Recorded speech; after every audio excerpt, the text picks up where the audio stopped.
110 മാമ്പഴങ്ങൾ വിൽക്കുന്നതിലൂടെ 120 മാമ്പഴങ്ങളുടെ വില ലഭിക്കുന്നു. ലാഭശതമാനം കാണുക.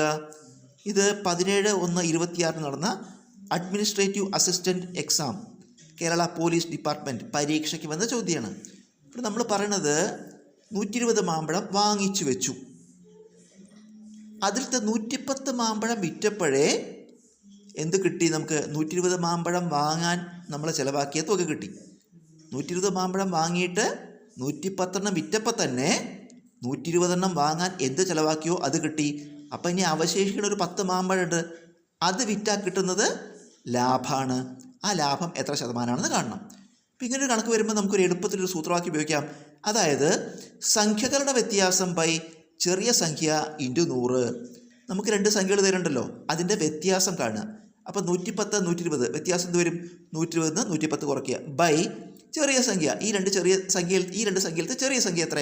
110 ഇൻറ്റു 100. അംശം കുറയ്ക്കുമ്പോൾ 120 110 കുറച്ചാൽ 10 എന്ന് വരും ബൈ 110 ഇൻറ്റു 100. നമ്മൾ ഇതിൽ വേണമെങ്കിൽ ഈ 10ലത്തെ ഒരു 0 110ലത്തെ ഒരു 0 വെട്ടാം. ബാക്കി ഇവിടെ അംശം 1 ഇൻറ്റു 100 100 വരും ബൈ 11 100 ബൈ 11. നമുക്കിതിനെ മിക്സഡ് ഫ്രാക്ഷൻ ആക്കാം, മിശ്ര ഭിന്നം. 100ൽ എത്ര 11? 9 11 99 അല്ലേ? ആ 9 ഇട്ടു, അവിടെ ബാക്കി 1 വരുന്നുണ്ട്, അത് അംശമായിട്ട് എഴുതിയിട്ട് ബൈ 11. ഉത്തരം ലാഭശതമാനം എത്രയാണ്? 9 1 ബൈ 11 ശതമാനമാണ് ലാഭശതമാനം.